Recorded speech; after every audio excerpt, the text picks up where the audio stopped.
इस बीच Iran Israel से जुड़ी बड़ी खबर आ रही है। युद्ध के बीच ईरान ने धमकी दी है और ईरान ने धमकी दी है अमेरिका को, ब्रिटेन को, फ्रांस को। इस वक्त की बड़ी और अहम खबर आपको बता रहे हैं। ईरान ने अमेरिका, ब्रिटेन और फ्रांस को धमकी दी है, अगर इजराइल की मदद की तो हमले करेंगे।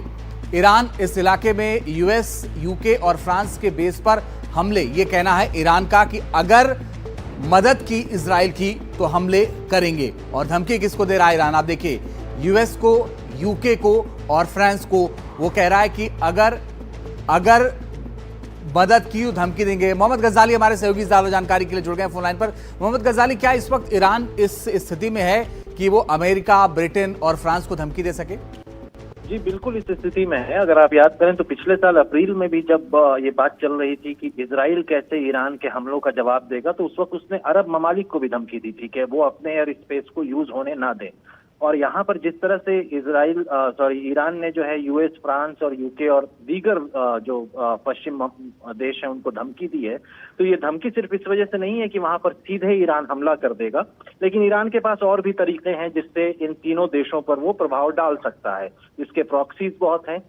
इसके अलावा जो तेल का व्यापार है, स्ट्रेट ऑफ हॉर्मुज जो है ईरान के पास से निकलता है, जो पर्शियन गल्फ को और जहां से समझ लें कि 20 से 25% जो है तेल और गैस की मूवमेंट होती है, जो व्यापार होता है, उसको बंद कर सकता है। तो इन सबसे जो है पश्चिम के देशों पर असर पड़ेगा, लेकिन सीधे सीधे वार्निंग देना ये भी दर्शाता है कि एक प्रेशर टैक्टिक्स है, ताकि पश्चिम के देश जो है वो इजराइल को भी समझाएं कि अब युद्ध विराम किया जाए। लेकिन अमेरिका तो पहले से ये कह रहा है, उनके बयान भी सामने आ गए ट्रंप की तरफ से कि अभी भी समय है, बातचीत कर लेते हैं, नहीं तो अंजाम और भुगतना पड़ेगा। क्या ईरान बातचीत के लिए तैयार होगा अमेरिका से?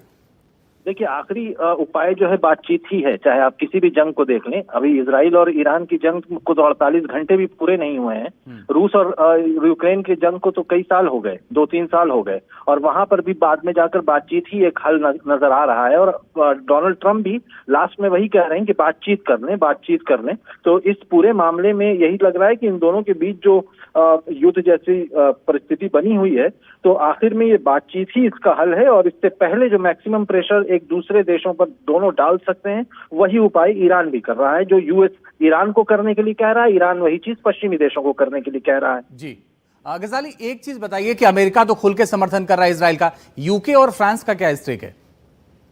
देखिए, यूके और फ्रांस भी जो बयान दे रहे हैं वो यही कह रहे हैं कि वो इजराइल के साथ हैं, इजराइल को अपने देश की सुरक्षा का पूरा अधिकार है, लेकिन साथ में वो ये भी जानते हैं कि इस लड़ाई को वो अपने मुहाने या अपने दरवाजे पर नहीं लाना चाहते।